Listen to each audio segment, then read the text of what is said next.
Qué bueno, qué bueno. Oigan, hoy estaba viendo un comunicado de, de una resolución de la Corte. No sé si alguien vio la sesión pública.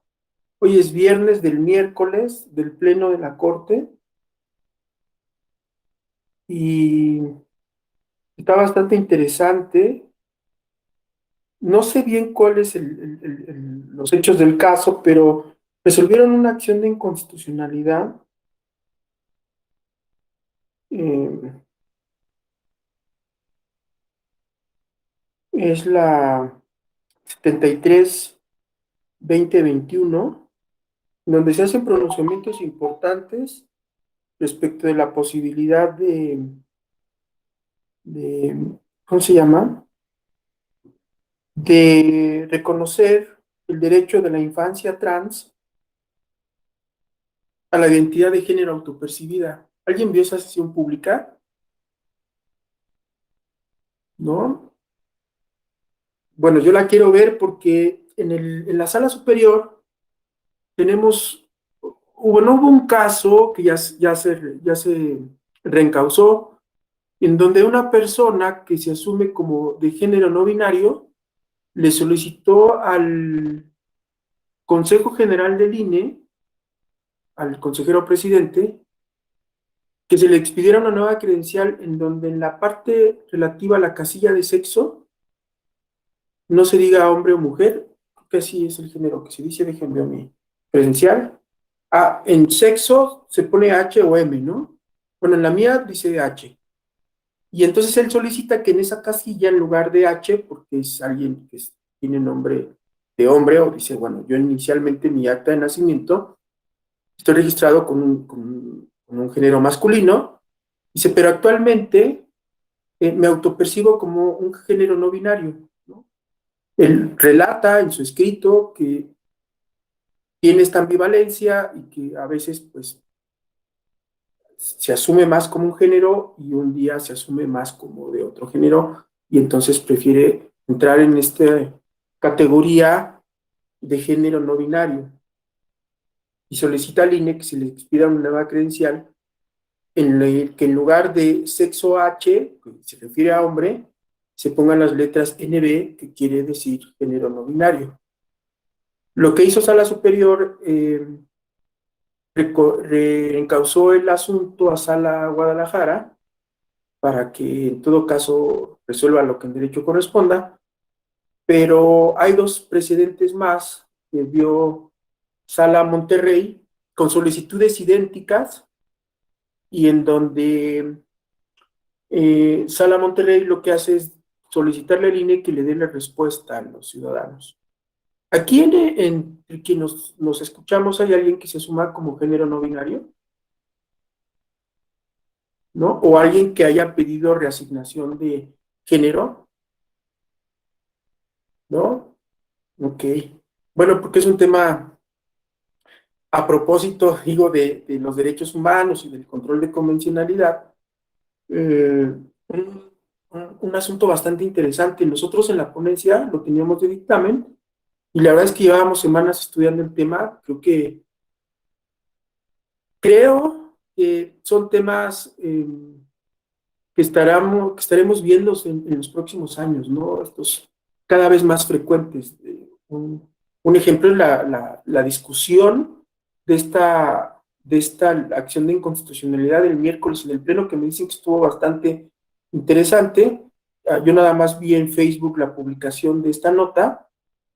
Imagínense, si es un tema complejo, porque lo que habíamos investigado es que eh, hay actualmente un sistema que reconoce el género binario, ¿no? O te registran como hombre o te registran como mujer, pero para poder, digamos, caminar o avanzar hacia el reconocimiento de las personas a la autoidentidad de género como no binarios, pasa por superar una concepción binaria del derecho. ¿Están de acuerdo? O sea, pasa por incluso identificar que una cosa es sexo, que el sexo corresponde a las condiciones biológicas, a los aparatos reproductivos, ¿no? Sexuales, por así decirlo. Y otra cosa es el género como una construcción social. Entonces, digo, bueno, nada más empezaba la clase porque me pareció bastante interesante. Yo no he visto la sesión, me dicen que se puso bastante interesante. Es un proyecto de la ministra Ríos Farjat, para quien le interese, porque además el caso del miércoles es una ley que habla respecto de los niños, niñas y adolescentes. Todavía más complejo, ¿no? Esta parte de si un niño de 9 años tiene ya la madurez, el desarrollo cognitivo, ¿no? La madurez psicológica, podríamos decir también, o la edad suficiente para tomar una decisión de que solicite el cambio de género, porque se asume de un género distinto, ¿no? Quizá fue registrado como Luis, y finalmente eh, este niño de 9 años quizá, o de 10 o de 11, pues siente que más bien es Luisa, ¿no? Y entonces es pues interesante eh, ver esta posibilidad de reasignación genérica o de autoidentidad identidad de género autopercibida, y que además se pueda hacer a través de trámites administrativos, que no se pida mayor trámite o mayor prueba, ¿no?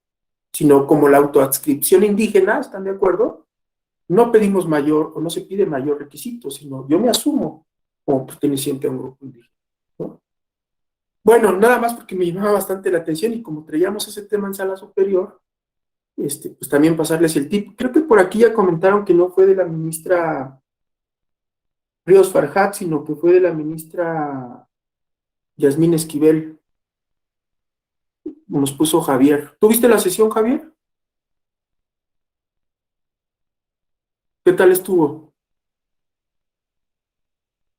Buenas tardes a todos, a todos. Pues la verdad es lo que estaba viendo hace ratito. Llegué como a la mitad de sesión y Ok, los planteamientos de verdad muy interesantes sobre cuestiones de orientación de género, preferencias, preferencia, orienta, a ver, preferencia, orientación y expresión de género. Entonces, muy interesante la verdad en esos temas. No la acabo de ver, voy como a la ok. mitad apenas.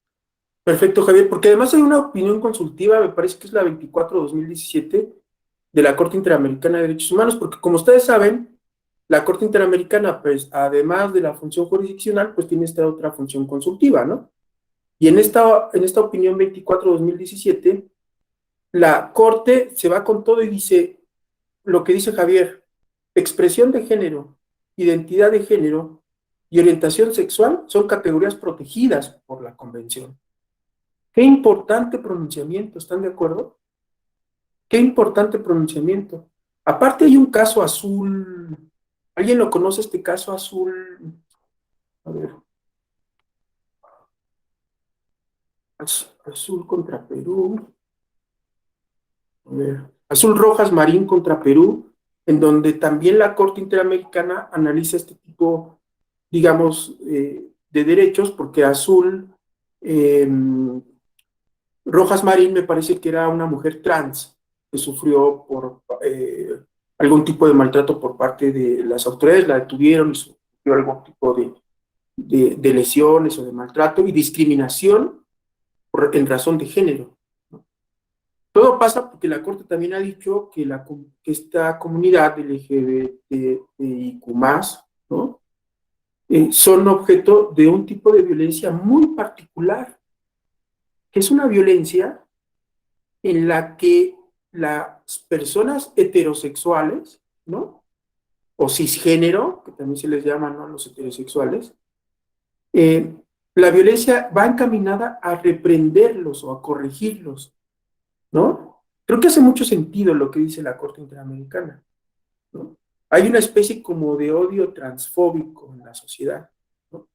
Y muchas veces el objeto que son de discriminación, humillaciones y abusos, pues va a, pues, aquella persona que asume un género distinto, pues oye, mira, pues, compórtate como lo que eres, ¿no? Hay un ánimo como de corrección de la sociedad y de no aceptación de una autopercepción de género distinta, ¿no? Por parte de una persona. Entonces, pues bueno, lo traía en la cabeza y Javier, pues bueno, también ya le interesó, lo estaba viendo y era una especie como de recomendación porque me parece bastante interesante este tipo de temas. A ver qué contesta el Consejo General del INE. ¿Ustedes qué pensarían? Lo que contestó el INE en el asunto que reencausó Sala Superior fue: no te puedo poner en tu casilla NB, que se refiere a no binario, porque yo la credencial del elector la expido con los datos que tomo del acta de nacimiento. En todo caso, tú tienes que traerme un acta de nacimiento que tenga esa categoría para yo reconocerla en tu credencial del elector.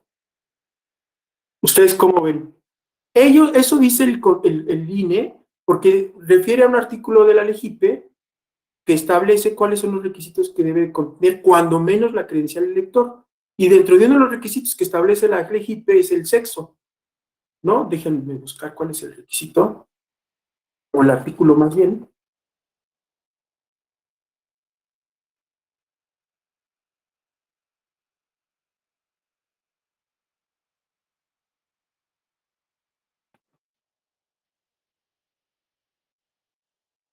Es es la solicitud, ahora sí, creo que es este. Es el 156 de la LEGIPE. Dice: la credencial para votar deberá contener cuando menos los siguientes datos del elector. Inciso E, sexo. Pero no habla de género en ninguno de esos incisos. Ustedes, si fueran consejeros del INE, integrantes del Consejo General, y si ya hubo dos determinaciones de Sala Monterrey donde vincularon al Consejo General para dar respuesta a esta solicitud, ¿qué postura adoptarían? ¿Creen que podría hacerse incluso alguna especie de control de convencionalidad de ese artículo de la LEGIPE? Si ya en una opinión consultiva la Corte dijo que la identidad de género o autoidentidad de género, la orientación sexual y la expresión de género son categorías protegidas, pareciera que podríamos decir que esa ley, ese artículo de la LEGIPE podría complementarse, ¿no? No sé, o decir que a lo mejor ese inciso que habla de sexo es insuficiente, ¿no? Y que debería de complementarse con algún otro inciso que no está previsto, pero como se trata de un derecho humano ya reconocido en el ámbito convencional, ¿no? O protegido, o como dijo la Corte, una categoría protegida, pues válidamente podría ser también un dato que se pudiera asentar, porque además, investigando en este asunto, ¿alguien conoce los principios de Yogyakarta?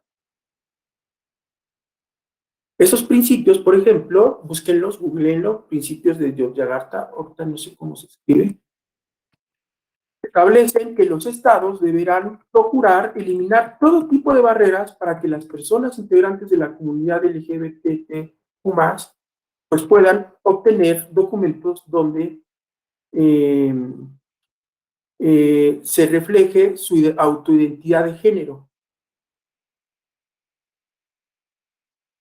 E incluso ese fraseo, por así decirlo, lo rescata también la Corte Interamericana en su opinión consultiva, ¿no? Y dice: también se recomienda a los estados, en todo caso, pues tratar de evitar,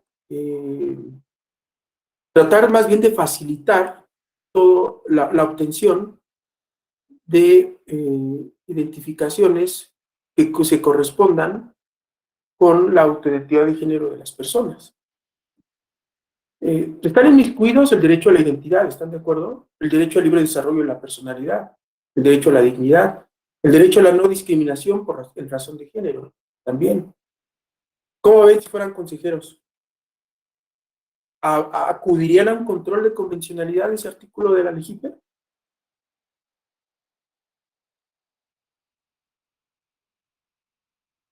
Recuerden que, por ejemplo, el doctor Eduardo Ferrer MacGregor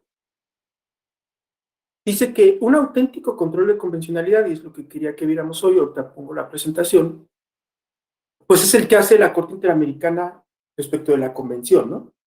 Contrasta las leyes de los estados o las constituciones con el texto de la convención. Eso es el control. ¿Cómo se hace un control de constitucionalidad? ¿No? Se contrasta la ley con la constitución y se ve si es ad hoc a la constitución. Y el control de convencionalidad, pues simplemente el marco de referencia ya no es la constitución, sino la propia convención. y entonces se contrasta la normativa frente al texto de la convención. Y podríamos hacer entonces, ese es, digamos, un auténtico control de convencionalidad. El doctor habla de otro control de convencionalidad, que no sé si aquí alguno de los profesores del diplomado se nos comentó, que él le llama un control de convencionalidad soft, ¿no? Y que es esta práctica solo de citar artículos de fuente convencional, pero que en realidad el hecho de citar en una resolución artículos de la convención no estoy haciendo control, ¿están de acuerdo? Estoy citando normativa, estoy robusteciendo mi marco normativo, pero no estoy haciendo un control de convencionalidad. Por eso el doctor Ferrer dice, cuando acudimos a esas prácticas de solo citar la normativa, entonces en realidad no estamos haciendo un auténtico control de convencionalidad. Estamos robusteciendo el marco normativo con lo que dicen los tratados o los convenios internacionales en materia de derechos humanos. Estamos recurriendo al derecho internacional de los derechos humanos, pero no hacemos un control de convencionalidad como tal. Bueno, pues si quieren se los dejo. ¿Alguien quiere opinar? O si no, pues ahí se los dejo a la reflexión. ¿Ustedes creen que próximamente ya se puedan expedir este tipo de credenciales? Les debo dar otro dato. Hace como 2 semanas un juez de distrito en Guanajuato otorgó un amparo a una persona para que se pudiera, mayor de edad, para que se pudiera expedir su acta de nacimiento con la autoidentidad de género como no binario. ¿Alguien se enteró de ese amparo, Salma? Creo que por ahí veo que igual dices que igual y si lo viste. Más que nada escuché entre pláticas comentarios sobre este caso que se está dando, pero ya dando mi opinión, creo que va a empezar un problema, más que nada, entre los cambios, entre que la entre la acta, o sea, va a haber mucha revuelta entre de que quién es quién y por un género van a tener que cambiar todo, o sea, es absolutamente algo que yo en lo personal no estoy tanto de acuerdo, pero pues igual quieren reclamar sus derechos, ¿no? Están pues en su derecho. Claro. Sí, fíjate que nosotros avanzando en el dictamen de este asunto ya para cerrar el comentario, estudiamos lo que ha dicho la Corte en México, nos estábamos adelantando un poco, pensábamos que era un proyecto del magistrado Reyes y pensábamos que lo iba a sacar como un asunto de fondo y que iba a ordenar al Consejo que se expidiera la credencial o se tomaran las medidas pertinentes. Entonces lo que veíamos de la Corte en México es que pues ya hay una jurisprudencia, digamos, bastante sólida en cuanto a la posibilidad de la reasignación sexogenérica, pero no en un ambiente no binario, sino todavía binario. O sea, yo sí conozco una persona que era ella y ahora es él, y tiene su acta de nacimiento ya no como Carla, sino ahora como Carlos, y ya tiene su INE como Carlos, y la postea en Facebook y dice, soy Carlos ahora, pero en un mundo binario todavía. El gran reto ahorita es superar la concepción binaria del derecho, incluso, ¿están de acuerdo? En la doctrina, en la literatura sobre el tema, se le llama cisnormatividad, ¿no? A esta concepción del derecho a partir de un modelo binario de las cosas, hombre-mujer, hombre-mujer. De manera tal que la cuestión de género como construcción social, que es el fundamento para las teorías, para las teorías feministas, ¿no? Y que ha servido para todo este desarrollo de los derechos de las mujeres a la paridad y a la igualdad, pareciera que incluso se nos está quedando corto esta concepción de género. ¿Están de acuerdo? Sirvió la concepción de género para poner de frente un problema que era, mira, el género es una construcción y está basado en estereotipos y entonces las mujeres planchan y los hombres juegan fútbol, ¿no? Parece que esa construcción de género ahora nos va a quedar un poco corta. En la investigación que estábamos haciendo, yo me encontré con un video en YouTube de unas personas españolas que entrevistan a otra persona que es no binaria, y esta persona decía, no hay feminismos auténticos si no se incluyen a las mujeres trans. Entonces estamos justo, creo, que va hablando o ante retos nuevos, ¿no? De comprender, digamos, como toda esta evolución. Nosotros encontramos que hay esta gente que adopta un género no fluido, ¿no? Ya no solo no binario, sino género fluido. Un día me siento más de un género y otro día me siento más de otro género, que es lo que exponía este promovente en su solicitud al INE. Bueno, la verdad es que me llama mucho la atención el tema, creo que ya salió un primer amparo hace semanas, están los asuntos en el Consejo General y va a dar de qué hablar en las próximas semanas. Bueno, a ver, repasamos rápido un poco la presentación, ¿les parece? ¿O alguien tiene alguna duda, algún comentario? Si no, entonces repasamos un poco la presentación. ¿La ven? ¿Sí se ve? Sí. Muchas gracias. Bueno, pues prometo hacerlo muy ágil porque además ya es viernes y creo que es la última clase del diplomado, ya quieren celebrar. ¿Ustedes leían a Germán Dehesa? ¿O lo ubican a Germán Dehesa, este articulista del Reforma que falleció hace como... José Luis Rodríguez, ¿tú lo leías todos los viernes?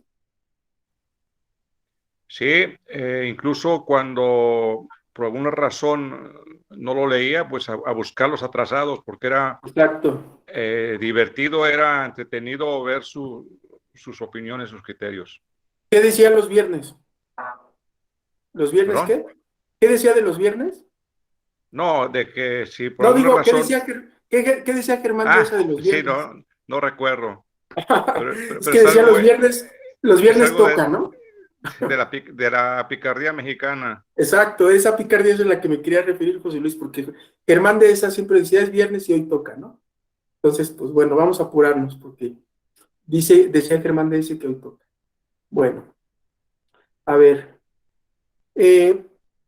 Yo lo que quería también hacer énfasis, y supongo que ya un poco lo vieron con los profesores anteriores, es que estamos ante un constitucionalismo transformador. Yo alguna vez en una comparecencia que tuve, bueno, más bien una entrevista que tuve ahora, saben que ahorita está un concurso para magistraturas. Les debo de comentar que estoy inscrito, pero participé en el concurso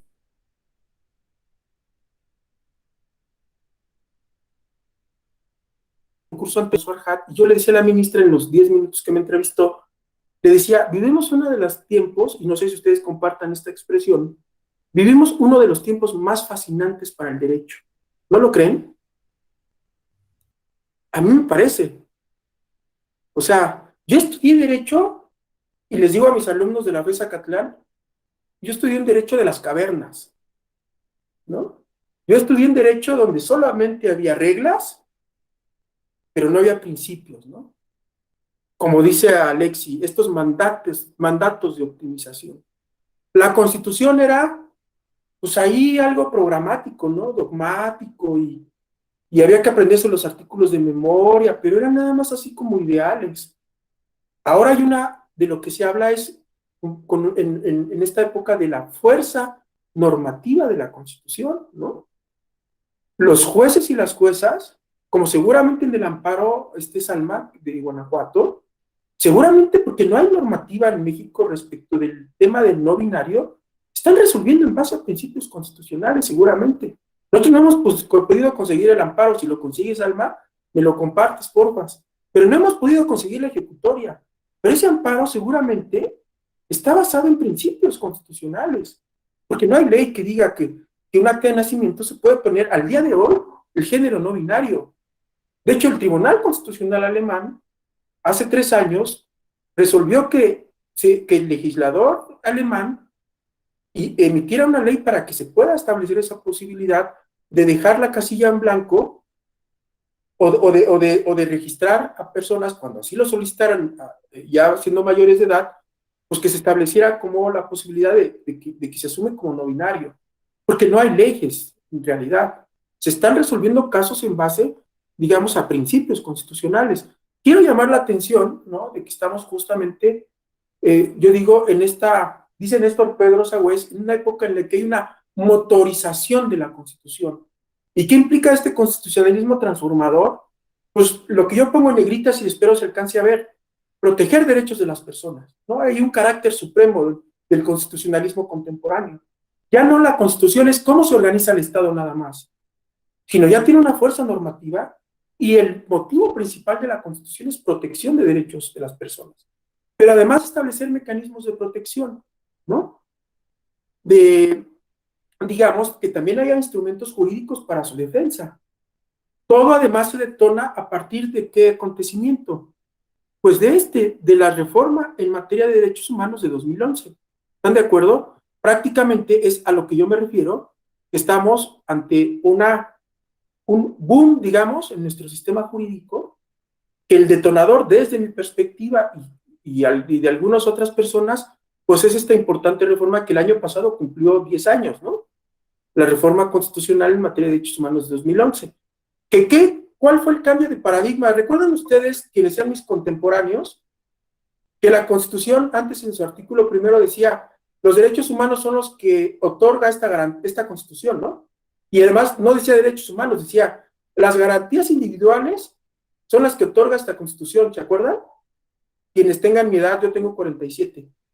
Aquí veo a Omar, a Jean Paul, pues, que son más chavos, ¿no? A Javier también lo veo chavo, pero quienes sean mis contemporáneos estudiamos con un artículo primero constitucional que hablaba de las garantías individuales que otorga la Constitución, ¿no? Ahora, ¿no? Se habla en el nuevo artículo primero constitucional de los derechos humanos que reconoce la Constitución, quizá más desde una perspectiva más naturalista, ¿están de acuerdo? ¿No?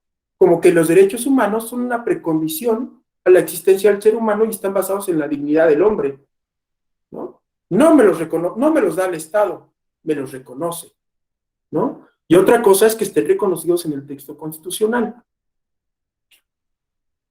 Estoy haciendo alusión a este marco porque me parece que es el ambiente en donde se desarrolla el control de convencionalidad. Vamos especificando más el tema hacia el tema de la libertad de expresión.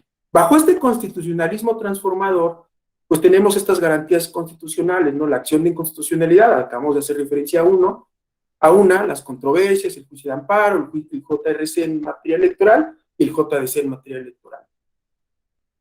También se habla, aparte de un constitucionalismo transformador, pues de un constitucionalismo principialista, al modo de ver de Atienza, ¿no? De Manuel Atienza. Esa superación del positivismo tradicional, como el juez que nada más decía la boca de la ley, ¿no?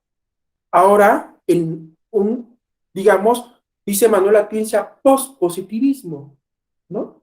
Donde ya no nada más el juez es la mera boca que dice la ley, sino ahora el juez incluso crea derechos, ¿no?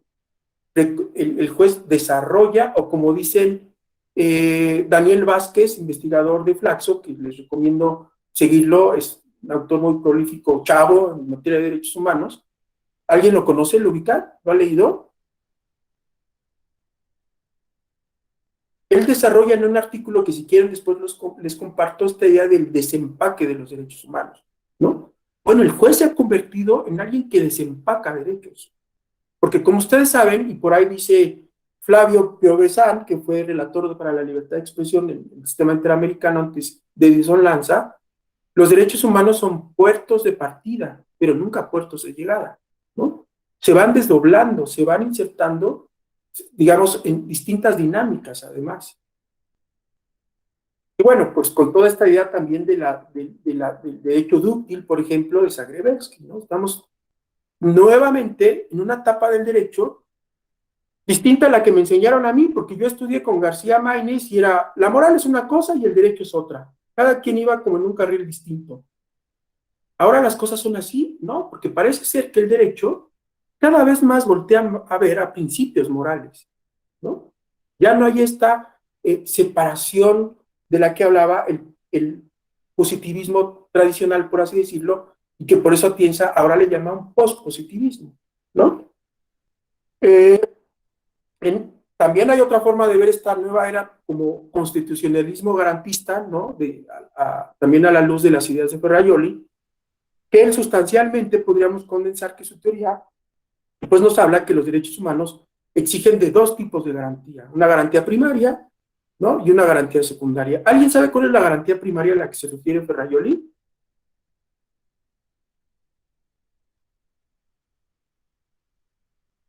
La garantía primaria a la que hace alusión Ferrajoli es que el derecho humano esté reconocido en la Constitución. Por eso él dice, no es que estemos matando el positivismo, importa el positivismo, pero no alcanza a dar respuesta a los actuales problemas jurídicos. El positivismo decimonónico no alcanzaría a dar respuesta al asunto que acaba de resolverse por el juez de distrito respecto de la situación de la persona que quiere un acta donde se diga que es no binario. No alcanza el positivismo clásico. ¿Están de acuerdo? Porque no hay ley. Entonces no alcanza, dice Ferrajoli, ¿no? Atienza. Entonces no es que tampoco lo matemos. Y Ferrajoli dice, no lo estamos matando. Simplemente el positivismo ha evolucionado y el hecho de que se positivice un derecho en la Constitución, se inserte en el texto constitucional, implica que entonces estamos hablando de una garantía, que se ha colmado la garantía primaria del derecho. Se inserta en la Constitución, se colmó la garantía primaria. ¿Cuál piensan ustedes que sería la garantía secundaria? Precisamente el juicio de amparo, por ejemplo. ¿Perdón, Omar? De reparación. Puede ser, o el mecanismo de protección, las garantías constitucionales actualmente, ¿no? Los que acabo de mencionar hace rato, las acciones, controversias y los juicios de amparo. Esa es la garantía secundaria para Ferrajoli, un mecanismo jurídico que me permita defender el derecho humano que ya tiene una garantía primaria insertada en el texto de la Constitución. Entonces, a partir de este constitucionalismo, digamos, principialista o garantista, ¿no? O transformador, pues entonces llegamos a la conclusión de que estamos en una época en la que hablamos de principios y reglas, ya no solo de reglas, ¿no? Y aunque los principios carecen de un supuesto de hecho, ¿no? Quizá, por ejemplo, el libre desarrollo de la personalidad en nuestra Constitución, creo que está en el artículo 19 o 20, una cosa así, a ver si alguien puede checarlo, googlearlo ahí en la Constitución, pero no está desarrollado, no está definido, ¿no? Por eso, entonces, adquiere sentido la concepción de Alexis de que son mandatos de optimización, son conceptos abstractos que se van desdoblando, desempacando y se les va dando contenido, ¿no? Bueno, ya decía yo hace rato que entonces digamos, nuevo constitucionalismo, pues obedece mucho también a la reforma en materia de derechos humanos de 2011. Pero además se da una confluencia afortunada en nuestro sistema jurídico. A la vez que se da esta reforma importante en materia de derechos humanos, ¿no? Se da el caso Rosendo Radilla, ¿no? Y se empieza a resolver casos en contra del Estado mexicano que tiene que atender o cumplir el Estado mexicano, y por su lado, de manera paralela, la Corte Interamericana empieza a desarrollar la teoría del control de convencionalidad. ¿Vieron el origen del control de convencionalidad con algún profesor? ¿Alguien que me pudiera comentar? Para no ahondar mucho, saber si ya lo vieron. ¿O solo vieron como casos más concretos?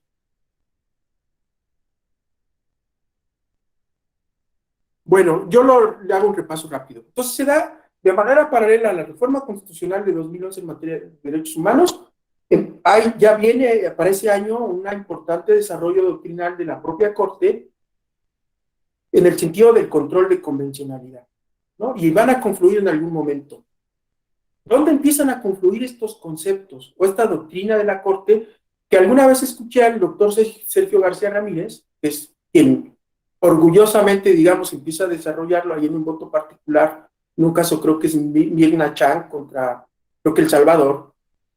Él en alguna conferencia yo lo escuchaba decir que el control de convencionalidad la empiezan a delinear porque decían, si nosotros aquí en la Corte hacemos el control de convencionalidad, la idea es que cada estado lo haga en sede, digamos, en sede nacional, ¿no? Porque de esa manera, si trasladamos el control de convencionalidad como una obligación de los estados para hacerlo en sede nacional, o in situ, entonces vamos a lograr una mayor eficacia de la convención. Fíjense, es una especie como de estrategia, ¿están de acuerdo? ¿No? Trasladar un poco el control de convencionalidad, que es, digamos, concentrado por parte de la Corte, a una especie de control de convencionalidad difuso desde la perspectiva del sistema interamericano. ¿Me siguen? ¿No? Recuerden ustedes que hay dos modelos de control de constitucionalidad. El ideado por Kelsen, el control concentrado, cuyo modelo fue el Tribunal Constitucional Austriaco, ¿no? A Kelsen creo que aportó más con este modelo, con su clásica pirámide, que además ya está superada, ¿no? Porque ya en la cúspide no solo está la Constitución, sino todas las convenciones en materia de derechos humanos. Y el otro gran modelo, ¿cuál es? El difuso. ¿Y alguien sabe dónde nace el control de constitucionalidad difuso? A ver, Javier. Pues bueno, me parece que en el caso de Marbury contra Madison en los Estados Unidos. Perfecto. Justo, digamos que es el control concentrado es el modelo continental, por así decirlo, porque nace en Europa, y el control difuso es el que nace a partir del famoso caso Marbury versus Madison, de 1806, Javier, de la Corte Suprema de los Estados Unidos, del juez John Marshall, ¿no? Que establece esta posibilidad que cualquier juez en el sistema americano podría declarar la inconstitucionalidad de una ley. Imagínense. No se precisa de un tribunal que obedezca necesariamente al modelo de Kelsen, ¿no? Que solamente vea constitucionalidad, sino que el control lo puede hacer cualquier otro juez que advierte que hay una ley que puede ser inconstitucional. Estos son los dos modelos principales. ¿Cuál es el que tenemos en México? Pues una especie de híbrido, ¿no? ¿Y qué ha querido hacerse en México? Se ha querido que la Corte se convierta en un cabal tribunal constitucional, ¿están de acuerdo? ¿No? Que solo vea temas de constitucionalidad.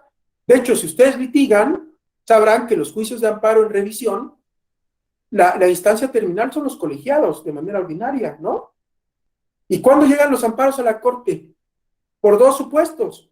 Porque se interpreta un precepto de la Constitución o porque es un asunto de especial relevancia y trascendencia, pero que implica un tema de constitucionalidad. Porque resolviendo ese caso la Corte, interpretando ese artículo, servirá para resolver muchos asuntos en el resto de los juzgados de distrito y colegiados, ¿no? O sea, dice la Corte, no. Yo resuelvo, de hecho, hay amparos donde resuelve el tema de constitucionalidad, los han visto, y cuando subsiste un tema de legalidad se lo devuelve al colegiado, ¿no?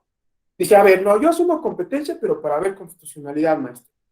Resuelvo mi tema que es exclusivo mío, y si hay un tema de legalidad, pues colegiado ahí te va de regreso, ¿no?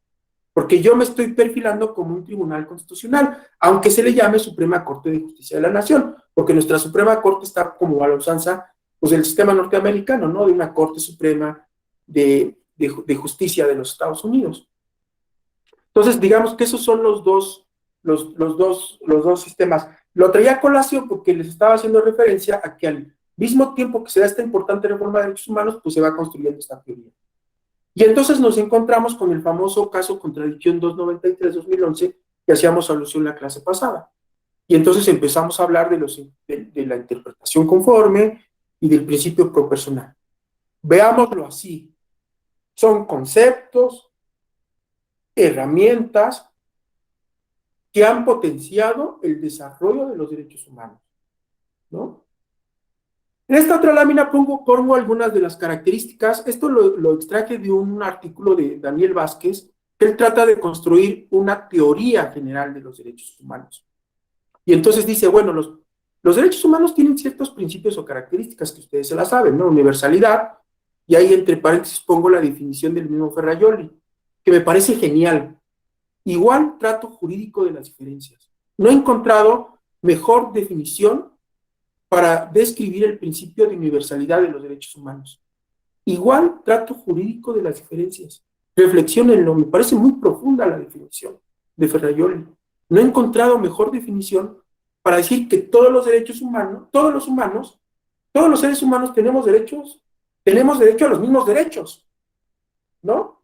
Pero además a los derechos humanos conforme a nuestras diferencias, fíjense, ¿no? Por eso pienso que esta definición de Ferrajoli, o sea, no es lo mismo para mí ejercer un derecho que una persona con una discapacidad, ¿no? Porque entonces necesita de una medida de inclusión. Recuerden ustedes que el actual modelo de la visión de la discapacidad es un modelo de inclusión social, ¿no? Entonces hay que hacer una especie como de ajuste de un derecho. Es más, hay por ahí un teórico, creo que se llama McCormick, Neil McCormick, que por ejemplo, hablando de niñas, niños y adolescentes, dice que los niños, niñas y adolescentes van gozando de porciones de derechos, ¿no? De manera gradual, ¿no? Los van utilizando por porciones. Entonces, por eso digo yo que me parece una extraordinaria definición de Ferrajoli para denotar o dar cuenta de lo que implica el principio de universalidad de los derechos humanos. Igual trato jurídico de las diferencias y las otras características de interdependencia, indivisibilidad, progresividad, estos elementos esenciales, ¿no? Disponibilidad, accesibilidad, calidad y aceptabilidad, y otros principios de aplicación, el núcleo básico, progresividad y no regresión, y máximo uso de los recursos posibles, ¿no? Estos tres, digamos, elementos, principios y características, para Daniel Vázquez son la punta de lanza para construir, porque él va definiendo cada una de las características, cada uno de los principios, ¿no? Y cada uno de los principios de aplicación, dice, a partir de estas ideas se puede construir una teoría general de los derechos humanos. Me parece bastante interesante y para quien quiera, pues le comparto el artículo que publicó en Flaxo. Todo esto nos ha dado pues nuevas herramientas hermenéuticas, o dicho de otro modo, pues nuevos instrumentos de interpretación, ¿no? O conviven con la clásica ponderación, ya decía yo la pro persona, que para la Corte Interamericana es el mejor ángulo posible de un derecho. ¿Qué les gusta más, el término pro persona o el fraseo que utiliza la Corte? El mejor ángulo posible de los derechos. El segundo me gusta a mí mucho. ¿A ustedes?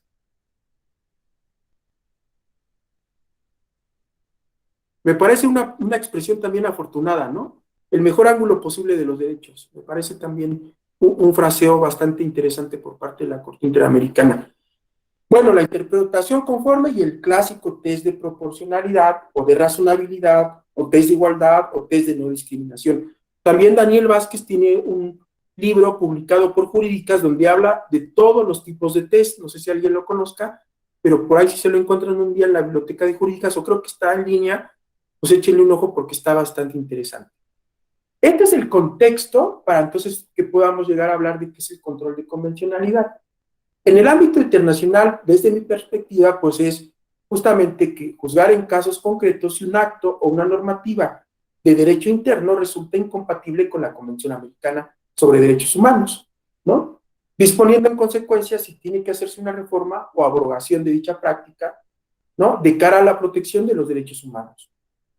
En nuestro contexto interno, implica la obligación de verificar la adecuación de nuestras normas jurídicas internas que se aplican en casos concretos al texto de la Convención Americana, ¿no?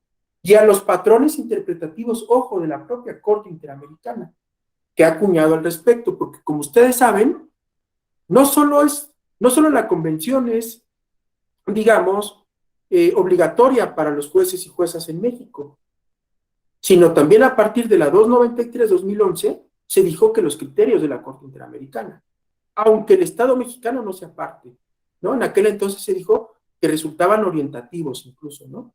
Para la resolución de las controversias. ¿Por qué? Pues que es la jurisprudencia de la Corte interpretando la propia convención, ¿no?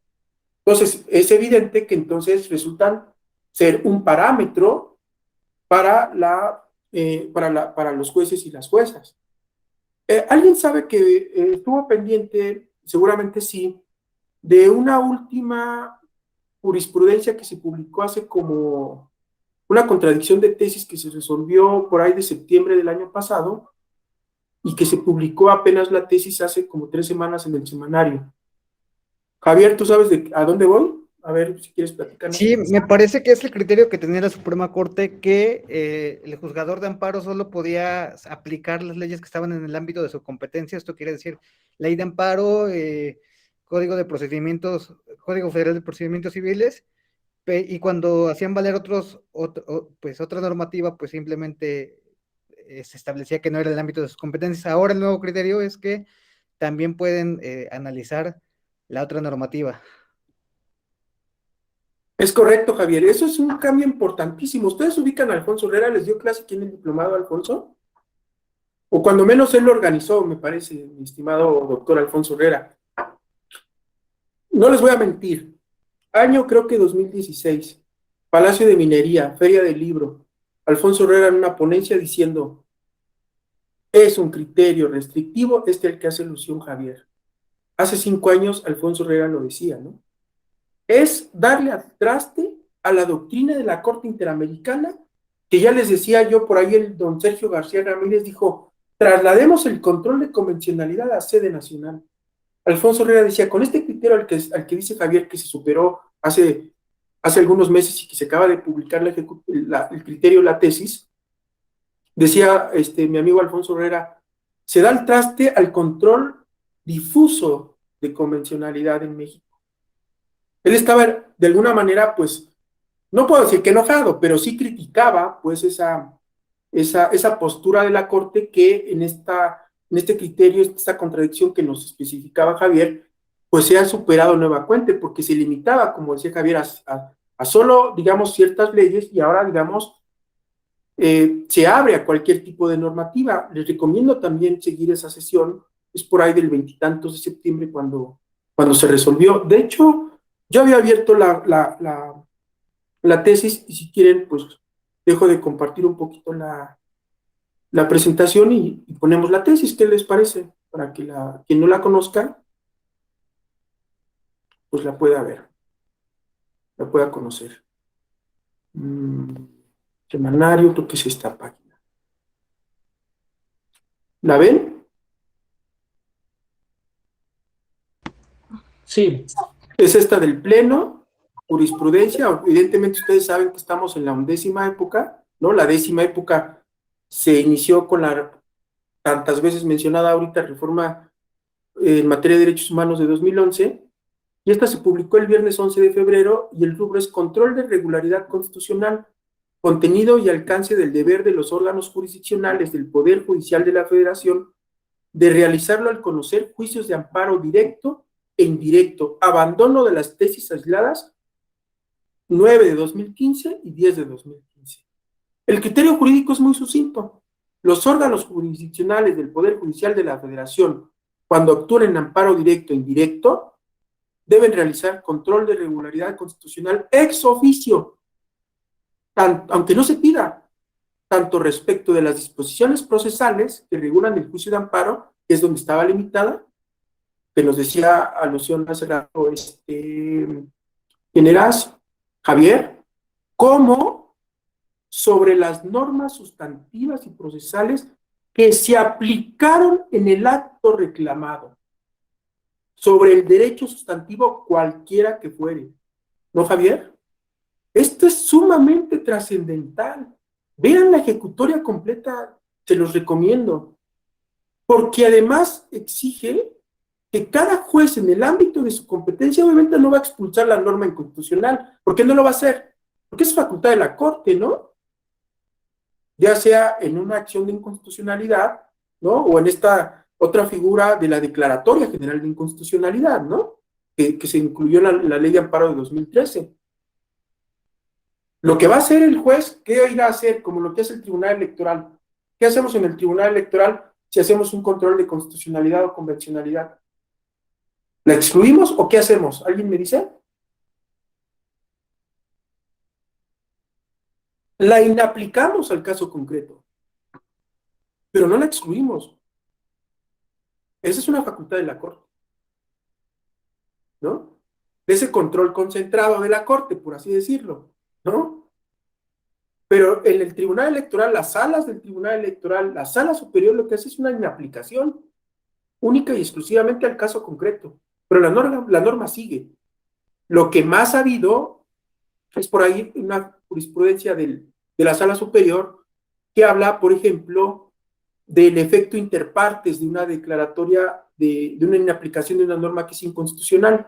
Es decir, si se emite una convocatoria en cuyo requisito es inconstitucional, habrá una especie de efecto interpartes. No nada más me va a servir a mí, Carlos, estoy a lo mejor en un concurso para ser consejero, sino también Javier podrá hacer alusión a esa resolución porque va a decir, Ahí en esa resolución ya se dijo que es inconstitucional este requisito, que lo promovió Carlos, pero que me beneficia a mí, Javier, porque estoy en el mismo concurso, ¿no? Es a lo más a la que ha llegado la sala superior, a reconocer este efecto interpartes, ¿no? Que no nada más me beneficia a mí quien promoví, sino a quienes estemos, digamos, en una especie como de zona común jurídica, ¿no? Es como el ejemplo que les comento. Entonces, se las ponía esta tesis para que por ahí le echen un ojo con calma, ¿no? Y es justamente la que me parece, vean la discusión de los ministros. La expectativa que hay con esta tesis es que se detone nuevamente, se pone otra vez de relieve la obligación que tienen todos los juzgadores de hacer control de regularidad constitucional ex oficio. ¿Y solo sería el de regularidad constitucional o el de convencionalidad? Exacto, Omar. Pues los dos, ¿no? Porque uno implica que yo haga un contraste con la Constitución, y si estoy facultado para esto, y si apelo a la idea del bloque o al parámetro de regularidad constitucional, pues puedo hacer control de convencionalidad. Don Jorge ahorita sí ha de estar feliz, ¿están de acuerdo?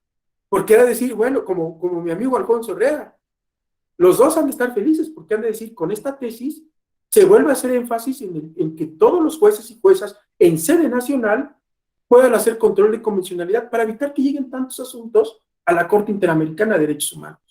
Bueno, que de por sí no llegan muchos, porque hay un filtro, que es la comisión, ¿no? Don Eduardo Ferrer MacGregor dice que la Corte no es una cuarta instancia, porque luego hay litigantes que dicen, ya perdí el amparo, pues me voy a la Corte Interamericana. Sí, no, pues espérame, primero, ¿estamos hablando de derechos humanos o no? ¿No? Para que entonces puedas decir que puedas hacer una petición a la comisión, ¿no? Una denuncia, y que lo analicen, porque ustedes saben que la comisión pues escoge como casos donde la Corte pues no ha dicho nada en su jurisprudencia, ¿no? Entonces escoge casos paradigmáticos para ir desarrollando su doctrina y su jurisprudencia en los múltiples derechos que están comprendidos en la propia Convención Americana sobre Derechos Humanos. Bueno, si quieren regreso a la presentación.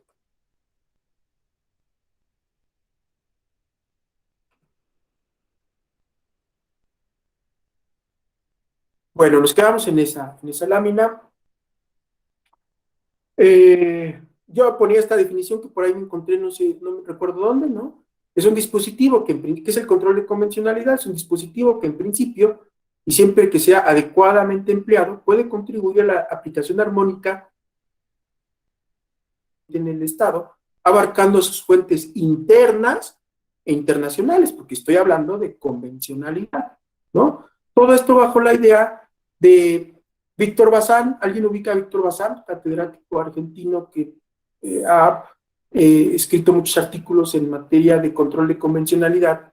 Y él habla que incluso si el día de hoy se habla de que se evolucionó de un Estado legal de derecho a un Estado constitucional de derecho, don Víctor Bazán, profesor de la Maestría en Procesal Constitucional de la UP, dice, incluso del Estado legal de derecho se evolucionó no nada más a un Estado constitucional, sino a un Estado constitucional y convencional de derecho, ¿no? Digamos que esa es una idea de don Víctor Bazán, una tesis que él trae muy, muy fuerte. En esta otra lámina solamente les hago un resumen, por si les interesa, de cuáles son los casos que fueron construyendo, ¿no?, el control de convencionalidad en sede de la Corte Interamericana, con el propósito de trasladarlo a sede nacional, ¿no? Y que hoy en día nos permite hablar que un juez en México pueda hacer control de constitucionalidad y convencionalidad difuso ex oficio, ¿no?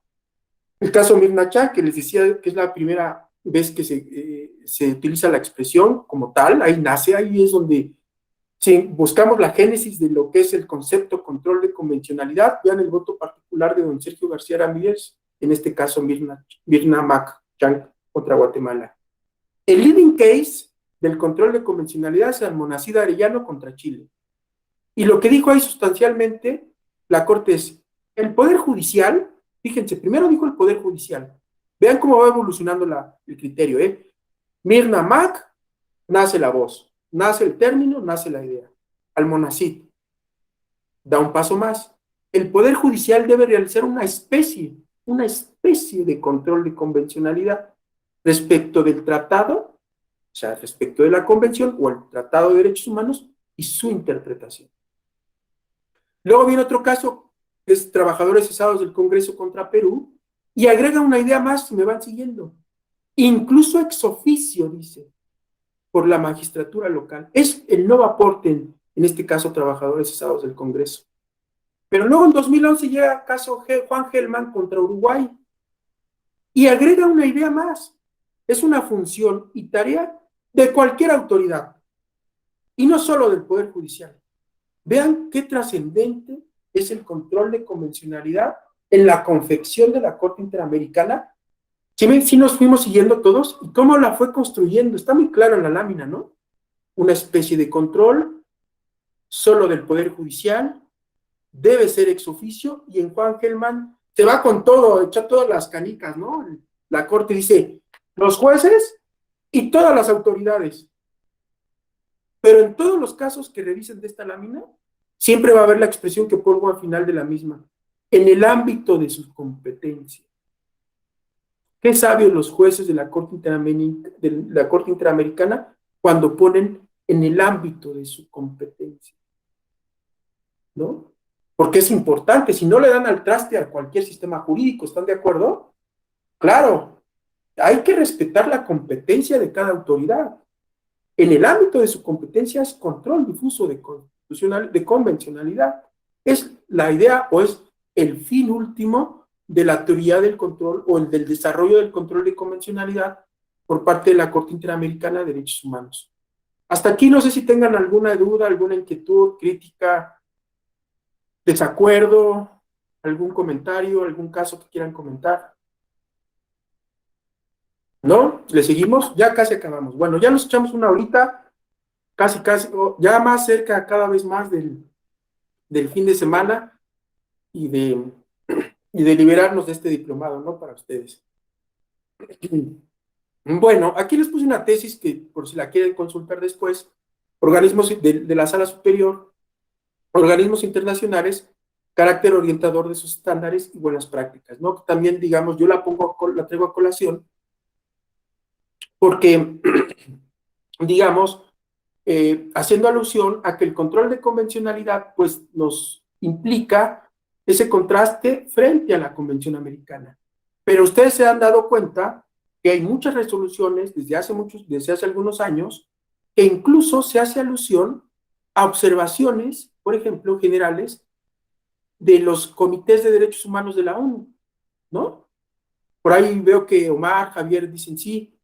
Por ejemplo, nosotros en la sala especializada, en el 2015, los primeros asuntos en donde estuvimos sancionando a partidos políticos por la aparición de niñas, niños y adolescentes en sports, fue a partir precisamente de principios constitucionales también, como fue en su momento el tema de violencia política de género.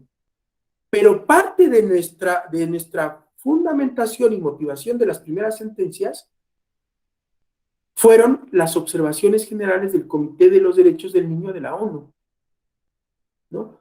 Como ustedes ven, no es una fuente normativa, abogadas y abogados, sino que son, digamos, parámetros que interpretan, o que en el caso que les estoy diciendo de los niños, que interpretó el Comité de los Derechos del Niño, que como ustedes saben es un comité de 8 o 9 expertos a nivel mundial, ¿no? Y que van interpretando las disposiciones, creo que van como 23 observaciones generales del comité de la Convención sobre los Derechos del Niño, por parte del comité. Bueno, es muy importante la número 14, por ejemplo, que es el derecho del niño a ser escuchado. Son 5 o 6 palabras. ¿Y saben qué ha hecho esa observación general? Revolucionar el derecho familiar prácticamente.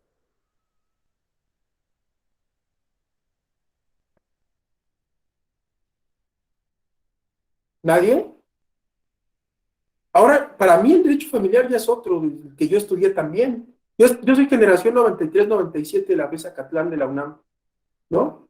Y yo digo, bueno, yo estudié bajo un derecho donde el Código Civil había una regla que decía, los niños se quedan siempre con la mamá cuando son menores de 12 años. Bueno, creo que ya hay un amparo, una resolución de la Corte que dijo que no siempre es así, ¿no? Porque puede quedárselos el papá dependiendo de las circunstancias. Y ha revolucionado el derecho familiar, porque entonces hay que considerar el derecho de los niños a ser escuchados. Y otro concepto más importante creo que es la observación general número 12 del comité, el interés superior de la niñez. El comité ha dicho que el interés superior de la niñez es un derecho, es un principio y es una regla. Y ustedes busquen Comité de los Derechos del Niño, Interés Superior de la Niñez, y a ver si les parece un video de YouTube. Están hablando en una reunión que tuvieron los integrantes del comité, y yo escuchaba una vez ese video y decía uno de los integrantes del comité, lo que queremos decir en la observación 12, con el interés superior de, de este concepto del interés superior de la niñez, es que es el derecho como la cuestión primordial sobre todos los derechos, sobre todas las cosas, sobre cualquier otra cuestión. Los derechos de niños, niñas, adolescentes, vamos a decirlo en términos de cuando iba yo en la primaria, mata todo, casi, ¿no? O casi todo, dependiendo de los casos, obviamente. Pero ellos quisieron hacer énfasis a que era el interés primordial, supremo, superior. Pues ahí les encargo para el tema de vacunas en México, ¿no? Creo que no es el supremo, ni el superior, ni el primordial en este país, ¿no? En el que se le ha dado tantas vueltas a la vacunación, ¿no? A este sector de la población. Yo entiendo que al principio había dudas y que pues hay también quizá una edad en la que sí, o una vacuna que es la más idónea, pero yo no veo que las autoridades respondan a este principio, ¿no? Que no es derecho, por eso traigo a colación esta tesis, o esto de las observaciones de los comités, que no es derecho, pero que resulta ser que se les ha dado una fuerza interpretativa, y entonces al insertarlo en una resolución y hacer parte de una tesis, prácticamente adquiere obligatoriedad. ¿Están de acuerdo? Si la Corte, para resolver un caso, trae a colación los principios de la Sala Superior y luego emite jurisprudencia, ya la incorporé al sistema, porque ya la traigo en una tesis que nada más y nada menos, la jurisprudencia del Pleno de la Corte, pues nada más obliga a todo el mundo, ¿no? ¿O quién es el único, quién será excluido de la obligación de cumplir una jurisprudencia de la Corte en términos de órganos jurisdiccionales? Pues nadie, todos están obligados. Y entonces la forma de ir incorporando también, digamos, a este universo de derechos humanos y abrirles la perspectiva de que no solo es el bloque o el parámetro, sino que hay que considerar todas estas observaciones, no solo del Comité de los Derechos del Niño, del Comité de los Derechos Humanos de la ONU, el Comité de la CEDAW, sino de todos los comités, ¿no?, que conforman el sistema, que pueden ir incorporándose de las propias opiniones consultivas. Hay una muy importante apenas en materia de medio ambiente de la Corte Interamericana, ¿no?, donde establece principios muy importantes en materia de protección del medio ambiente. De hecho, en los derechos DESCA, ¿no?, derechos económicos, sociales, culturales y ambientales, la Corte es donde ha relajado el tema del interés legítimo. ¿Están de acuerdo? Cada vez más la Corte, cuando se impugnan posibles daños medioambientales, cada vez más es más laxo para reconocer el interés legítimo, ¿no? Si alguien sigue ese tema, busque jurisprudencia, y cada vez la Corte dice, híjoles, con que nada más seas como vecino del manglar que quieren echarse a volar, pues te voy a reconocer legitimidad. ¿Por qué? Porque el derecho al medio ambiente es, digamos, de impacto general, como asiente ahorita Omar, Alejandro, ¿no? Entonces, no podemos exigir, evidentemente, un interés jurídico que implica un derecho subjetivo, nunca lo vamos a tener, tendría que ser yo dueño del manglar, ¿no? Y el interés legítimo cada vez lo va relajando más la Corte a casi un interés simple, pero de cara al tipo de derecho que está inmiscuido. El derecho al medio ambiente es muy claro, el derecho a la salud debe serlo, ¿no? El Comité de los Derechos Humanos de la ONU ha dicho que el derecho a la salud es el derecho al nivel más óptimo posible de salud, físico, emocional, psicológico y tal, ¿no? Pero bueno, es solamente la idea de poner esta tesis, de traer a colación este tema, para que ustedes en este ejercicio, en esta idea que tenemos del control de convencionalidad, sepan que no nada más están las normas, sino también estos principios o estas observaciones generales, ¿cómo se le llama? ¿Alguien sabe cómo se le llama a toda esta, entre comillas, normativa? Soft law, ¿no? No, porque no es una norma como tal, pero dice don Eduardo Ferrer MacGregor, vamos a llamarle entonces soft law, porque además cuando se incorporan a las resoluciones adquieren ya así entonces una fuerza vinculante mayor a que solamente es la observación de un comité del sistema universal, ¿no? Omar, adelante. A mí me causa un poco de problema ahorita que tocó el tema del interés legítimo, porque no entiendo cómo en materia electoral a veces son muy restrictivos con la interpretación de ese interés y más desde la legitimación para las impugnaciones de elecciones y así. Digo, si de manera directa los interesados son los partidos y los candidatos, pues evidentemente el interés difuso está de los ciudadanos y entiendo el efecto de economía procesal que implica, ¿no? Pero, híjole, el costo se me hace a veces muy alto, ¿no? Sí, tienes razón. Creo que donde se relaja es cuando pues justamente alguien alega o pertenece a un grupo vulnerable, ¿no, Omar? Es ahí donde ha habido como un, digamos, un ensanchamiento del interés legítimo por parte de la sala superior. Pero, por ejemplo, creo que el año pasado, estamos en marzo, por ahí de agosto, septiembre, llegaron unos asuntos con motivo de la consulta popular, que se celebró el año pasado, ¿no? La consulta de los expresidentes. Y el tema de esa consulta, Omar, abogadas y abogados, era que había personas, ciudadanos, que habían impugnado que denunciaban irregularidades en casillas de la consulta y otra serie de deficiencias o irregularidades más. En nuestro debate al interior de los secretarios y secretarias, yo les decía que la consulta popular y la revocación de mandato son ¿qué? Ejercicios ciudadanos por excelencia. Otra cosa es el sistema tradicional de elecciones. ¿Están de acuerdo?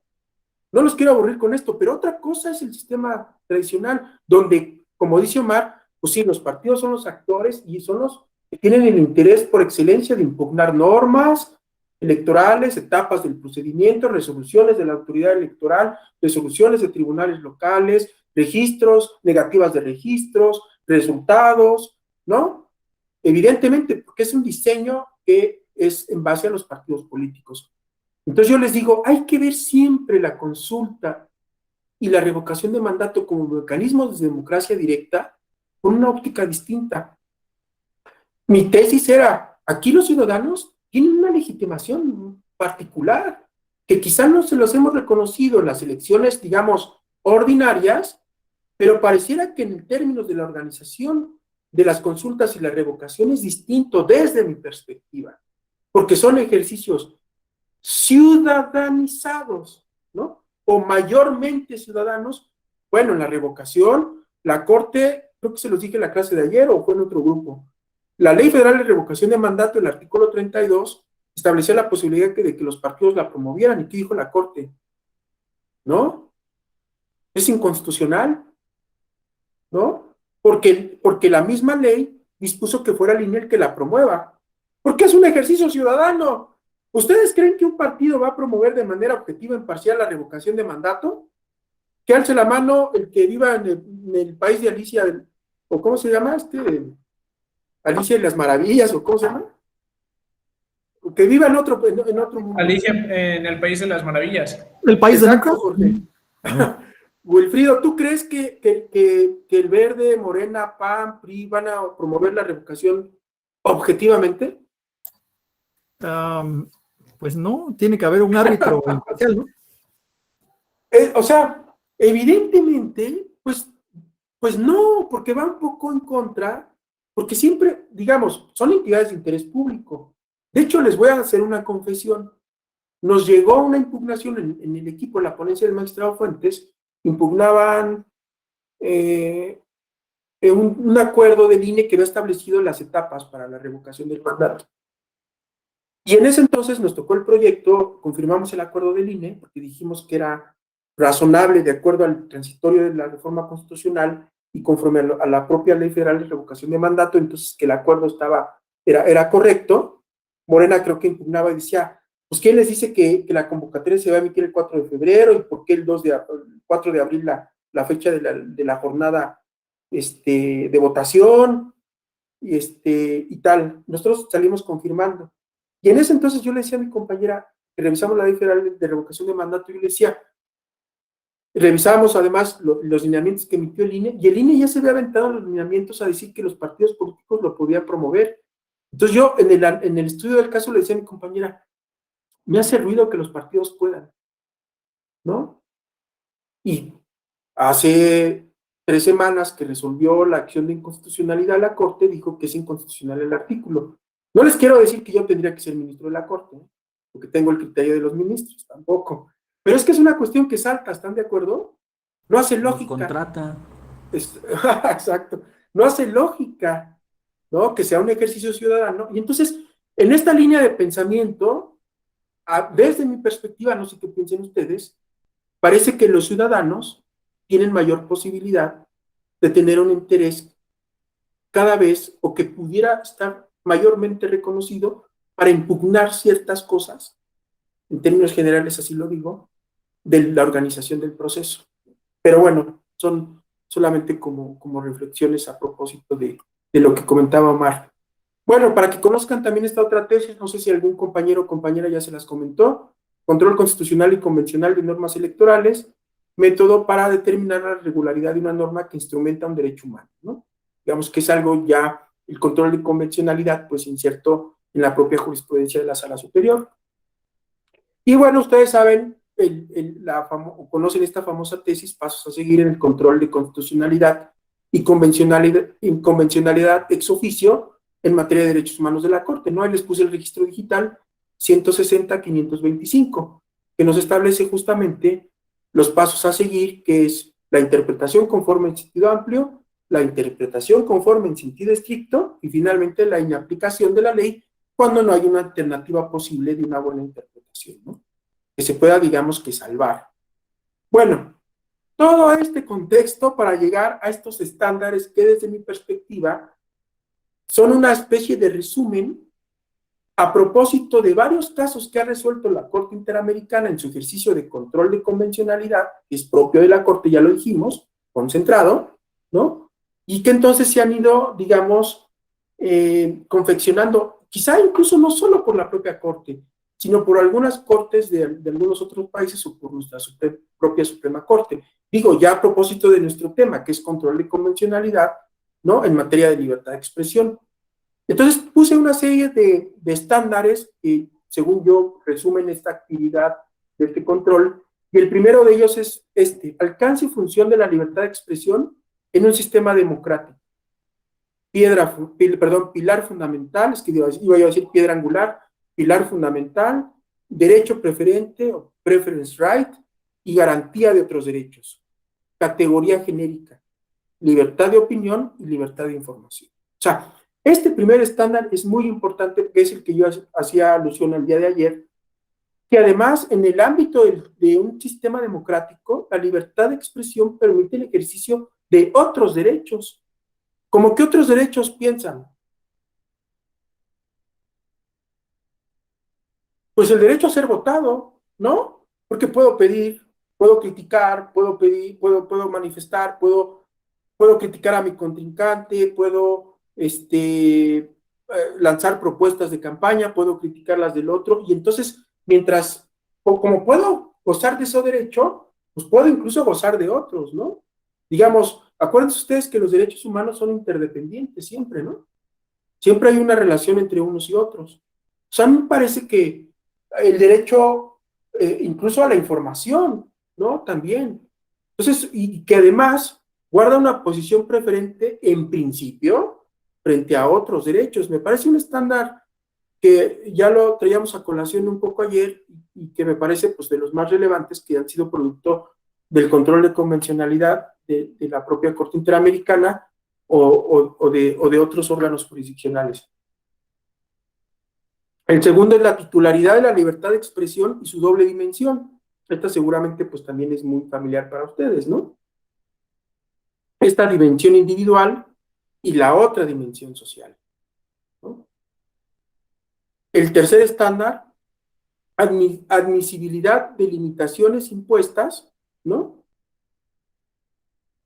Esto es, las limitaciones tienen que estar, digamos, expresas, ¿no? Ser legítimas, para evitar que no haya censura previa, en todo caso establecer un régimen de responsabilidades ulteriores, y en todo caso esas limitaciones deben estar expresas en la ley y tener un fin legítimo. Si la limitación a la libertad de expresión no está en una norma, ¿cuál debería de ser la resolución de un órgano jurisdiccional? Pues privilegiar la libertad de expresión, ¿no? Porque no está en una norma, no está expresa, pero además no solo que esté expresa, sino que tenga un fin constitucionalmente legítimo. Ustedes recuerdan que el test de proporcionalidad son 3 pasos, ¿no? El clásico test de proporcionalidad que sale en el seno del Tribunal Constitucional Alemán. ¿Cuáles son? ¿Alguien los recuerda? Los 3 grados del test.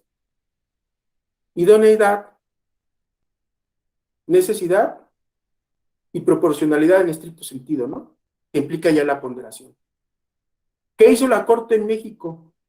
¿Qué sumó? Lo acabo de decir. Omar dice que entonces son 4, pero ¿cuál es ese cuarto, Omar, que sumó la Corte en México? Y lo dice la lámina. Fin constitucionalmente válido. Exactamente, es el que digamos, ese está tropicalizado, ¿no? La aportación de la Suprema Corte en México al clásico test de proporcionalidad, que se cumpla con un fin constitucionalmente válido, ¿no? Esas gradas tendrían que estar superadas por alguna restricción que limite la libertad de expresión, y más en el ámbito político electoral. Pues bueno, otro estándar es el famoso, pues justamente el tema del test tripartito, la restricción definida en una ley formal y material, por un objetivo imperioso autorizado por la propia convención y además necesaria para una sociedad democrática. Tiene que tener ese fin al que acabamos de hacer alusión. Un quinto estándar sería que hay una presunción general de cobertura ab initio, ¿no? O sea, de entrada para todo tipo de expresiones. Todos los discursos, lo ha dicho la Suprema Corte en México, todo tipo, y lo ha dicho la Corte Interamericana, ustedes han escuchado esta expresión, todo tipo de discursos están protegidos. Lo ha dicho en amparos la Suprema Corte. Todos los discursos, en principio, ab initio, están protegidos. Incluso nuestra Corte ha dicho los ofensivos, chocantes, perturbadores, ¿no? La Corte de México ha dicho no hay incluso palabras malas, ¿no? Malas como groserías, pues.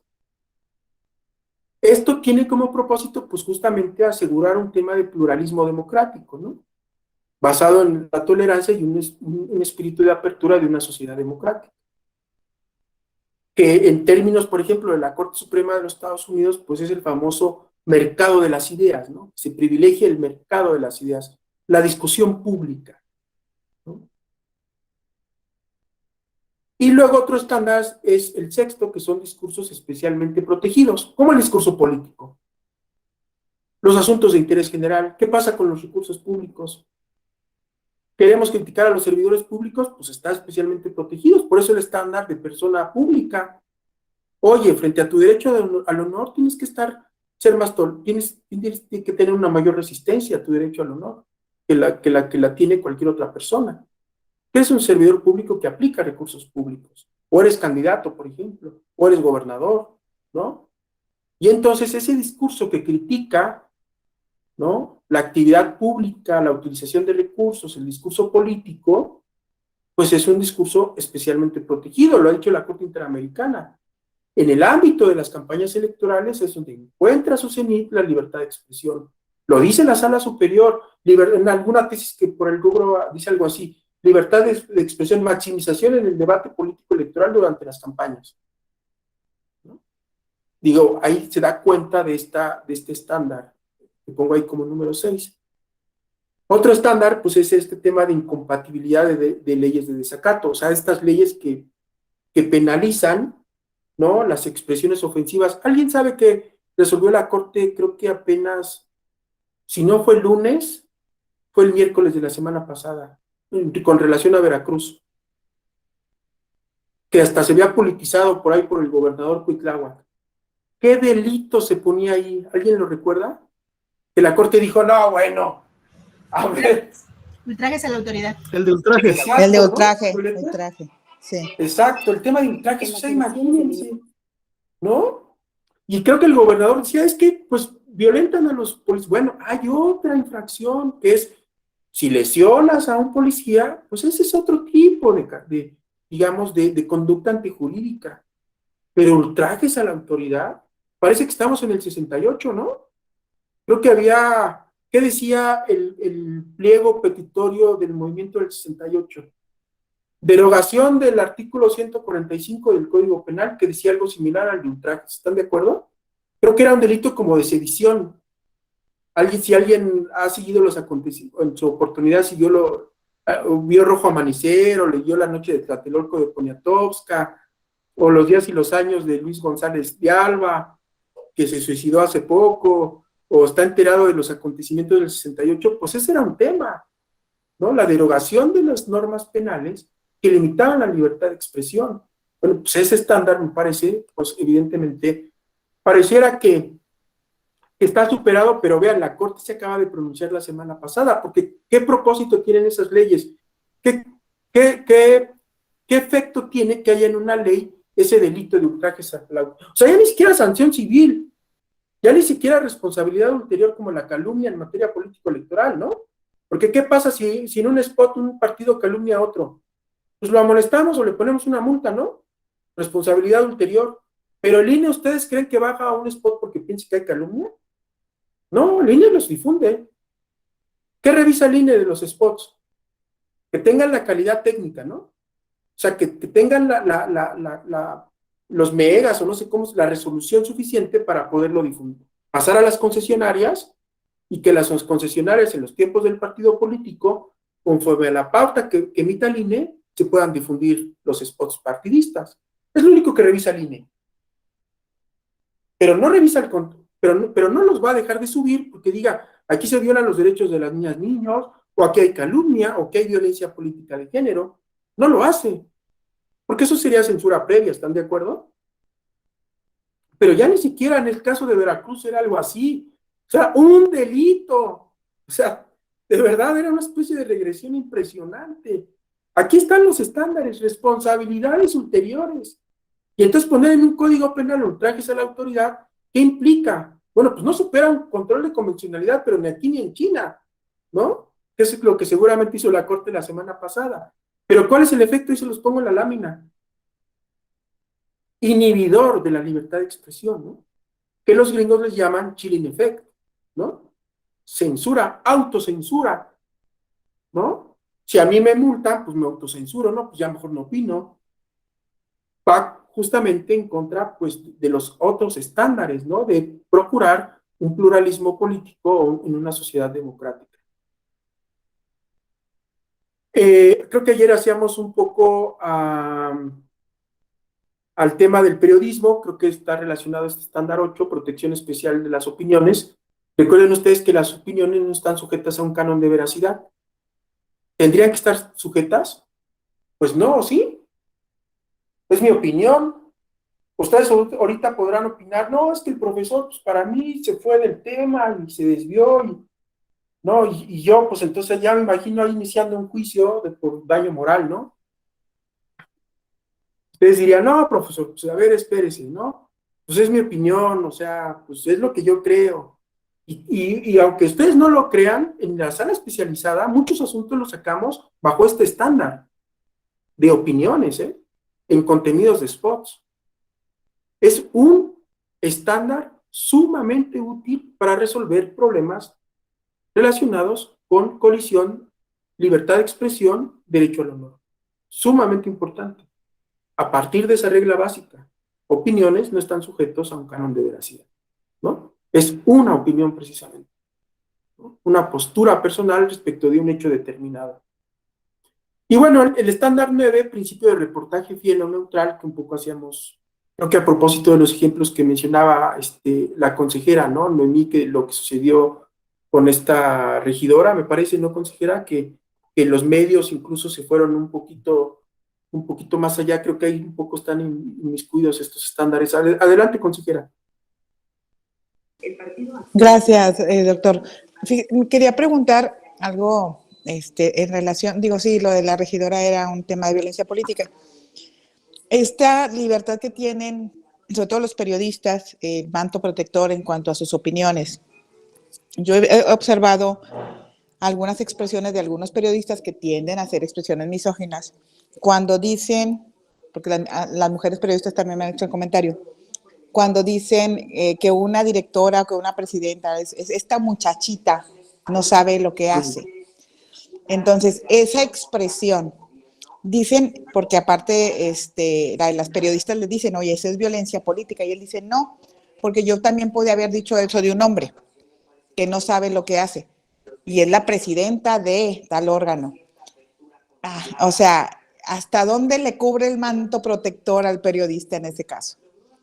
Pues yo creo que como comentábamos ayer, ¿no, consejera? Que creo que a diferencia de la calumnia, que sí ha habido casos en donde justamente se han sido responsables periodistas o medios de comunicación, cuando menos en mi experiencia en la sala especializada, no de este periodista que yo les comentaba, y creo que Violeta nos hacía alusión a otro caso en Veracruz. Yo creo que habrá ciertas expresiones que puedan superar esta regla de la inversión, ¿no? Que utiliza mucho la magistrada Villafuerte.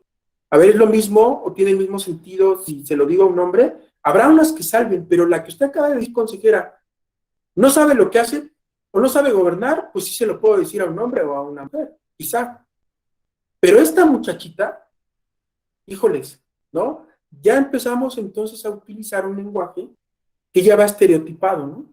El diminutivo, esta muchachita, ¿no? Ya no es una expresión, digamos, genérica, ¿no? Si ya no, ya empieza a tener una carga, evidentemente, ¿de qué?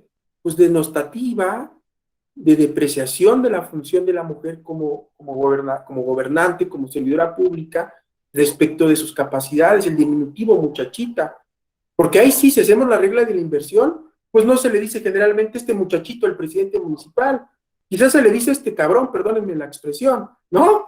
Quizá en un ámbito como de crítica o de enojo, pero nunca se le dice este muchachito, porque esa es una connotación de, ay, este que no sabe lo que hace, se está metiendo en cosas que no debería de meterse, no va por ahí la expresión muchachita, ¿no? Va un poco por ese tema de, ¿por qué te andas metiendo en lo que no deberías de meterte?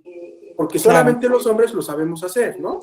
Sí, como una especie de menor de edad, como si fuera menor de edad y la Exacto. presidenta entonces, Exacto. digo, yo les dije, para mí eso es porque las mismas periodistas lo identifican como violencia política, pero los que lo hacen, los hombres, dicen no, porque yo se lo diría a un hombre, y de veras que no lo ven, porque se lo dicen las compañeras y no lo ven, y obviamente la funcionaria pues no denuncia, porque pues no quiere entrar en esa situación, ¿no? De conflicto, que debiera denunciar, pero bueno, no, nada más lo quería consultar porque sí. No, adelante. Gracias. Adelante, consejera, e incluso que presenten sus quejas para que los asuntos lleguen a la sala superior, ¿no? Y se empiece justamente a hacer una doctrina, porque ¿cómo se han construido los criterios? Pues a partir de las quejas. Si no denunciamos, si no hay quejas, si no se impugna, pues no empieza a escalarse, ¿no? Las instancias, ¿no? De manera tal, pues que lleguen a las salas regionales, que lleguen a los tribunales locales, que lleguen a la sala superior, y entonces empiecen a establecer criterios que forcen, ¿no? A los órganos jurisdiccionales a ampliar, a decidir, a dilucidar, a complementar incluso este criterio, porque pareciera que podría estarse complementando con relación a la actividad periodística, ¿no? Entonces, creo que esa es un poco la ruta que habría que seguir en este tipo de casos. Anime ahí a las servidoras públicas a que pues, presenten sus quejas, porque luego sí nos plantean unos casos que nos hacen así como que, a ver, yo ya había entendido el tema de este tema, pero pues tengo que volverlo a estudiar porque nos viene un caso pues distinto, ¿no? Y entonces creo que ahí es donde se va justamente perfeccionando los criterios. Bueno, pues creo que hay otros más, el de malicia afectiva, estándar de proporcionalidad de responsabilidades ulteriores, ¿no? Preferir, el de malicia afectiva, pues es que no se tenga un, digamos, soporte, ¿no? En la información que se está dando, que no haya un estándar de veracidad, por así decirlo, Y en todo caso, este estándar de proporcionalidad de responsabilidades ulteriores es que se prefiera reparaciones que no necesariamente impliquen una multa, ¿no? Para que no tampoco tengan estas responsabilidades ulteriores un efecto inhibitorio. O sea, que las penas también sean proporcionales al daño que se puede estar causando con determinada expresión, ¿no? Para tampoco inhibir el debate, la libertad de expresión de manera desproporcionada. El derecho sobre la reserva de la fuente, que ya por ahí algún compañero ayer lo hacía alusión respecto de la actividad periodística, prohibición de establecer limitaciones por medios indirectos, ¿no? Como este tema de la asignación de publicidad oficial, ¿no? Y finalmente, bueno, también el 13, la obligación del Estado de garantizar el pluralismo y la diversidad, ¿no? El derecho que se le conoce en otros ámbitos o de otra manera como el deber de neutralidad del Estado, ¿no? Frente a la libertad de expresión. Procurar la mayor fuente. En este caso es muy importante, se ve también este aspecto, en el caso de las fake news, ¿no? Por ejemplo, por ahí hay una declaración de la relatoría conjunta de los relatores del sistema regional y del universal, donde dicen, a ver, frente a las fake news, tu Estado mantente neutral. Es decir, las fake news, tú déjalas que fluyan y más bien procura que haya más medios para que las personas sean las que discriminen cuáles son las fuentes fidedignas y cuáles no son las fuentes fidedignas, ¿no? Confían, digamos, en la ciudadanía. Porque los relatores ven un peligro de posible censura, porque ¿quién va a decir que es fake news? ¿No? Porque hay ahí un posible riesgo de censurar de más, ¿no? Y entonces dicen, dejémoslo al libre juego de las sociedades informadas, que la gente empiece a discriminar, y creo que las redes sociales han empezado a tomar pautas en el asunto, ¿no? Creo que en Facebook ya, si les aparece en su timeline del Facebook una noticia, ya creo que aparece una leyendita, ¿no? Fuente confiable o medio registrado, o Twitter, la palomita, ¿no? O luego las instituciones salen y dicen que Twitter es falso. O sea, los relatores dicen, mejor procura informar cuando tú detectas que algo es fake news, porque si yo me pongo a establecer reglas para que no haya fake news, voy a inhibir, ¿no?, la libertad de expresión en este ámbito, digamos, social, incluso en el individual, de la difusión propiamente de información por parte de los particulares.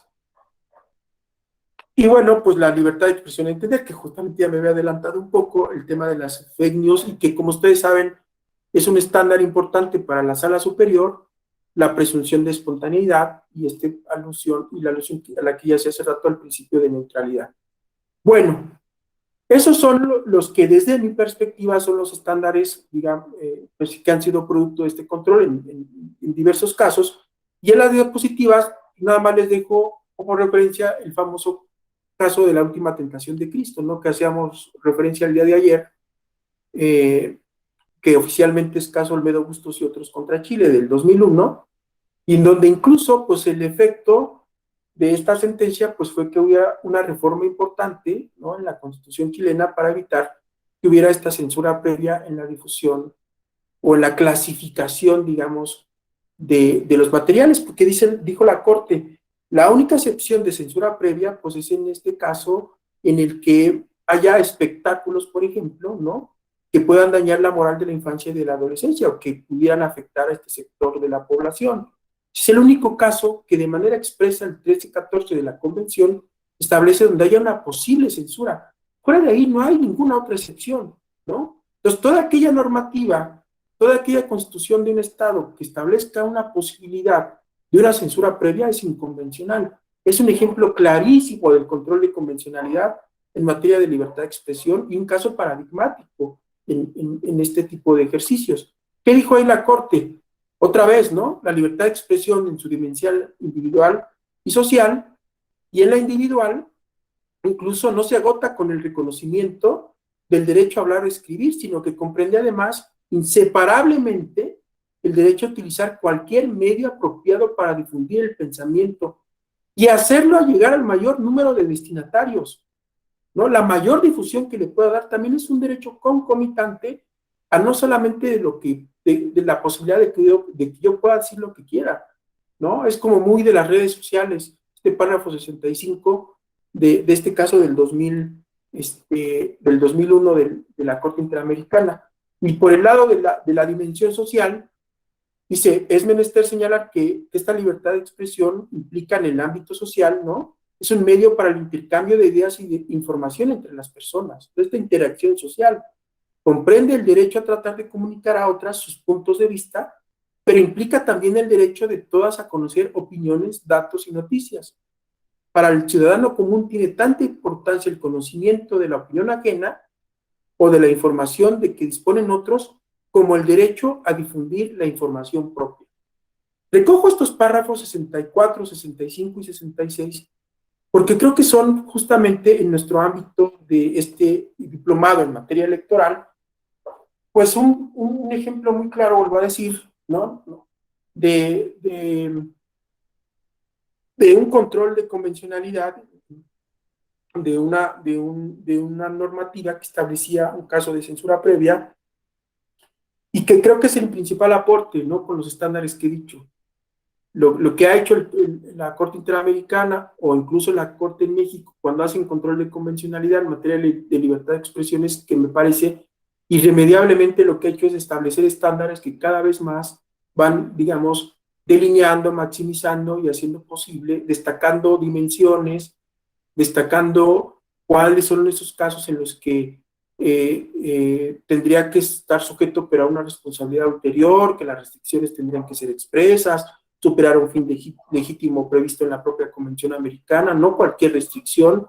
Entonces es un cúmulo, ¿no?, de estándares que en su conjunto y vistos de manera armónica, creo que nos proveen de un robusto, ¿no?, un robusto sistema de estándares producto del control de convencionalidad que en materia de libertad de expresión son importantísimos y que yo ayer al principio de la charla les decía, pues son las herramientas con las que tiene el tribunal. Yo apelaba a mi experiencia en la sala especializada, porque evidentemente recurríamos a todos estos estándares para resolver los casos de calumnia, actos anticipados de campaña, asistencia de servidores públicos a actos partidistas, difusión de propaganda gubernamental, ¿no?, violencia política de género, participación de niñas y adolescentes en spots. Invariablemente, la libertad de expresión siempre tenía que ver y utilizábamos estos estándares producto de este control de convencionalidad, que ya hicimos una especie de recorrido muy sucinto, ¿no?, de decir que nace en el seno de la Corte y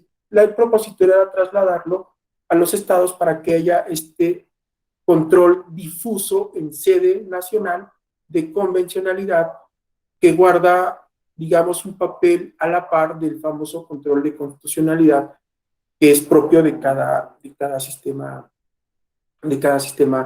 de los países que conforman el sistema interamericano. Bueno, no sé si hasta aquí tengan alguna duda, alguna pregunta, alguna inquietud, alguna aportación, algún caso, algo que no estén de acuerdo, crítica a la sala especializada, aunque ya no estoy. Alguna sentencia que se quieran quejar cuando yo estuve de secretario desde que se creó la sala 2014 hasta 2020. Y ya, o queja de sala superior, ahorita que andamos por allá. Adelante, Wilfrido. Maestro,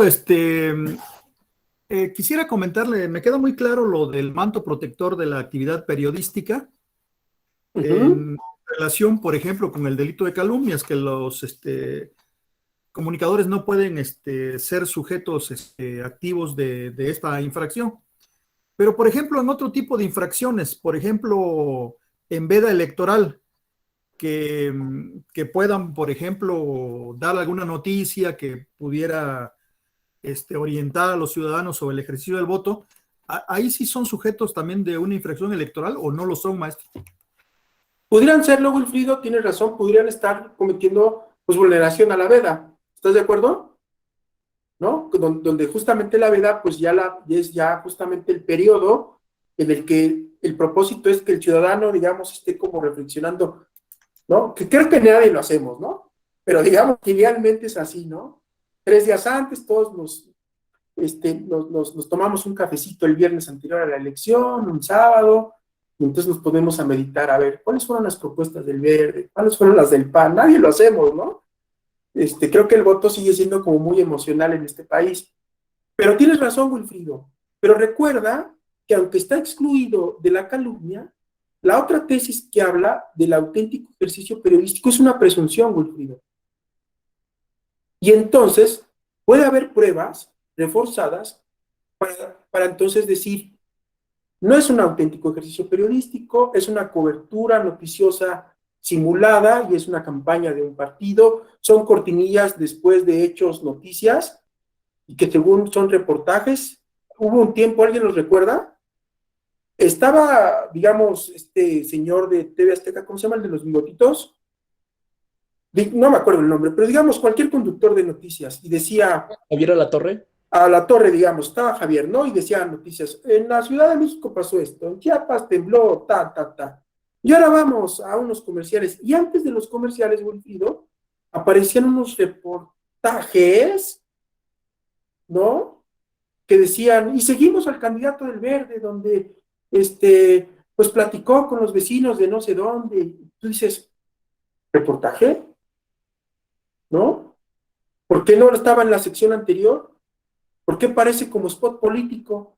¿No? ¿Por qué en lugar de decir o dar cuenta de lo que hizo, pues parecía más bien como spot partidista? ¿No? Y entonces ahí sí hay esta posibilidad, Wilfrido. Hay una presunción, pero siempre hay la posibilidad, digámoslo así, Wilfrido, de levantar el velo y decir, no, a ver, televisora, te están pagando una lana, ¿no? Para que sobre texto de un reportaje, pues tú más bien estés promoviendo. Ya no lo hacen, Wilfrido, ya no lo he visto, pero se dio en muchos casos, y les llamamos cortinillas, por ejemplo, ¿no? Entonces, no existen los actores políticos, los concesionarios cada vez pues, están más convencidos que no lo deben de hacer, ¿no? Pero es posible, Wilfrido, que lleguen a cometer otras infracciones porque tampoco, acuérdate que es una presunción juris tantum, ¿no? No es jure de jure. Entonces admite prueba en contrario. Y es posible que levantemos el velo y digamos, no, aquí hay una cobertura inequitativa. Aquí, de plano, pues, estás haciendo campaña. Aquí violaste la veda. La calumnia no podrás actualizar, pero otras infracciones sí, ¿no? Entonces, digamos, por ejemplo, nosotros tuvimos un caso de un presidente municipal, creo que era de Durango, que en un noticiero decía la conductora, y ahora vamos a las actividades del presidente municipal, y pasaba cápsulas del presidente inaugurando, entregando cosas. Sancionamos por promoción personalizada al presidente municipal, uso indebido de recursos públicos al tesorero, difusión de propaganda personalizada al medio de comunicación, a la televisora. Porque la televisora, ¿cuál crees que era su argumento, Wilfrido? No, pues es que a mí me lo dieron. No, espérate. Pues tú podías haber revisado el contenido y darte cuenta que lo que estaba haciendo este señor, pues estaba entregando un producto hecho, como un spot. Entonces no era un reportaje, Wilfrido. Le estabas vendiendo tiempo al señor para promocionarse personalmente. También te vas sancionado, ¿no? Y nos confirmó Sala Superior. Si quieren, luego les paso el dato, ahí me escriben en un mail, se los dejo, carlos.hernandez@te.gov.mx, y les paso la sentencia. Entonces es posible, Wilfrido. O sea, no están exentos, no es una cobertura, digamos, como decíamos ahorita en un estándar, es una cobertura ab initio, ¿no? En principio, pero que puede ser derrotable, ¿no? No es una exclusión de responsabilidad absoluta, Wilfrido. Es posible. Y ha habido casos, ¿no? O el famoso caso de los boxeadores, que luego traen el nombre de un candidato o los logos de un partido en los calzoncillos. Pues también ahí se van las televisoras sancionadas, ¿no? Porque hay una presunción de que, ¿o ustedes creen que las televisoras transmiten algo de a gratis? Pues obvio, ¿no? Ganan en todo, ¿no? O aquel famoso, a mí me tocó proyectarlo, de unas vallas de un partido de fútbol, que estaba el partido y en las vallas electrónicas que ya hay en los estadios aparecía publicidad del Verde. A mí me tocó proyectarlo, estaba el magistrado Criserio Cuello en la sala especializada, me dijo, échatelo, Charlie, ¿no? Salimos actualizando la vulneración al modelo de comunicación política, nos corrige la plana Sala Superior, volvemos a hacer la sentencia y salimos fundados en adquisición indebida de tiempos en radio y televisión, no contratación. Porque ustedes creen que nos iban a dar los contratos, pues no, pues nunca. Entonces dijimos, bueno, pues no necesito los contratos, ¿qué te crees? Hubo una adquisición, ¿no? Y pelas, o sea, multa a la concesionaria, multa al PAN porque fueron del PAN, y multa al Verde porque también fueron del Verde, y a los candidatos, un otrora candidato a presidente municipal de Guadalajara. Entonces es posible, Wilfrido, que eventualmente también medios de comunicación o periodistas puedan incurrir, ¿no? Hay que ser muy cuidadosos, porque hubo un caso el proceso pasado que un columnista en Veda creo que escribió un artículo criticando a Morena, una cosa así, y ese sí creo que sí salió infundado, pero creo que lo denunciaron por veda y por calumnia. Entonces ahí se analizó el texto y se alcanzó a decir que eran opiniones, ¿no, Wilfrido? Entonces sí implica un análisis contextual y del frase por frase para poder determinar si se derrota la presunción de licitud del ejercicio periodístico, ¿no? ¿Alguien levantó la mano? Omar, adelante. Sí, gracias, maestro. Dos cosas, si me puede repetir el correo y la otra, me llamó mucho la atención que dijera, ¿ustedes creen que nos iban a dar los contratos? O sea, ¿como así descarado que no obedecen a la autoridad o cómo? Así es que decían que no estaban, que no habían contratado, o sea, se echaban la bolita, es que las vallas no son mías. Luego, partido, no, pues es que yo se las contraté, pero a la empresa tal. No, pero es que yo tampoco tengo un contrato. No, pues es que los puso el señor que es el encargado de poner la tal. ¿Y dónde está ese señor? No, pues es que ya lo corrí. O sea, hay una serie de evasivas luego en los casos prácticos, ¿no? Pero el punto es que no reconocían una contratación.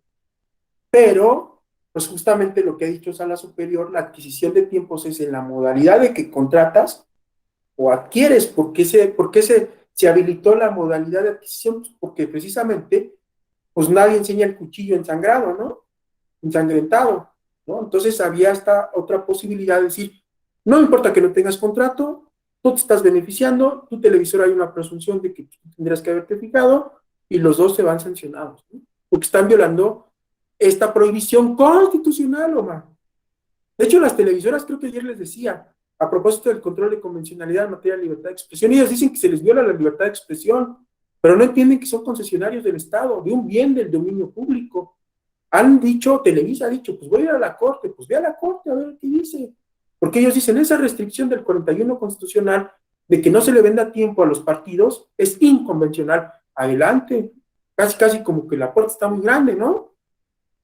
Y evidentemente, pues una empresa con poder, como son los medios, pues podrían cabildear en la comisión, oye, pues mi asunto sí pasa a la Corte, pero no ha llegado, ¿no? Querían denunciar precisamente las resoluciones de Sala Superior diciendo que eran inconvencionales, ¿no? Que no superaban un control de convencionalidad. A ver qué les decía la Corte, ¿no? Hay jurisprudencia de Sala Superior que esa restricción no puede ser sujeta a un control de constitucionalidad. ¿Por qué? Por la 293-2011, ¿no?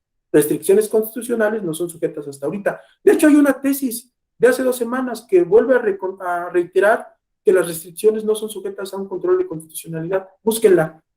De hace 2 viernes, por ahí la van a encontrar, para que no se les pierda mientras más pase el tiempo. Si yo la ubico ahorita, igual y por ahí se la manda a Perla y tal, pero lo acaban de reiterar el criterio la Corte. Hace 2 viernes en el semanario, búsquenla, y vuelve a decir, restricciones constitucionales no son sujetas a control de constitucionalidad, por ende, tampoco a un control de convencionalidad, ¿no? Tampoco lo son. Ese es el gran, para el ministro Cosío deben de serlo. ¿Ustedes qué opinan? Yo creo que también. Por ejemplo, para el ministro Cosío, la propia jurisprudencia de la Corte tendría que ser sujeta a un control. O son infalibles los ministros, o son infalibles el poder constituyente permanente. ¿No creen que haya una posible reforma constitucional que sea inconvencional o inconstitucional? El constitucional alemán, sí. Las reformas a la Constitución para el constitucional alemán son revisables, porque puede ser la propia Constitución inconstitucional. Suena raro, ¿no? Pero pues puede serlo. Como estas reformas últimas en materia de seguridad y no sé qué otra cosa, ¿no? Entonces, pero es un tema pendiente para la Corte en México. sigue prevaleciendo el criterio de la 293. Creo que falta todavía un poquito para que se supere. Ya se superó, como lo que comentaba Javier al principio, esta limitante que había para el control difuso. Échenle un ojo a la tesis, de verdad. Ya otra vez se vuelve a liberar. Falta liberar que la Constitución o las reformas constitucionales no puedan ser objeto de un control de constitucionalidad o convencionalidad. Pero seguramente va a suceder, ¿no? Bueno, pues yo creo que hasta aquí la dejo, son 6:52, ya es viernes, ya me empiezan a ver así como cara de, profe, ya córtele, es la última clase del diplomado, mándenos nuestras constancias, ya cumplimos, y bueno, pues les deseo mucho éxito, espero haber aportado algo en estas dos charlas, otra vez reitero la disculpa del día de ayer. Si estás por ahí, Perla, pues gracias al oficial, me saludas Alfonso Herrera, el doctor Alfonso Herrera, por favor, Perla, si me escuchas, y a ustedes, pues muchas gracias, los interés de estarse capacitando Pero ¿podría permanentemente. repetir el correo, por favor? Creo que se los puse en el chat. Gracias. A ver. No lo he mandado, ya lo puse. carlos.hernandezt@te.gov.mx. Y pues bueno, quedo a sus órdenes. Muchísimas gracias. Cualquier cosa. Muchas Estén gracias. muy bien, buena tarde, feliz viernes, feliz fin de semana. Igualmente. Muchísimas gracias, igualmente. Hasta luego. Sí. Hasta Gracias, luego. doctor. Hasta luego. Gracias. Este fin de luego. semana. Gracias. Gracias. Gracias, igualmente. Bye. Gracias, maestro.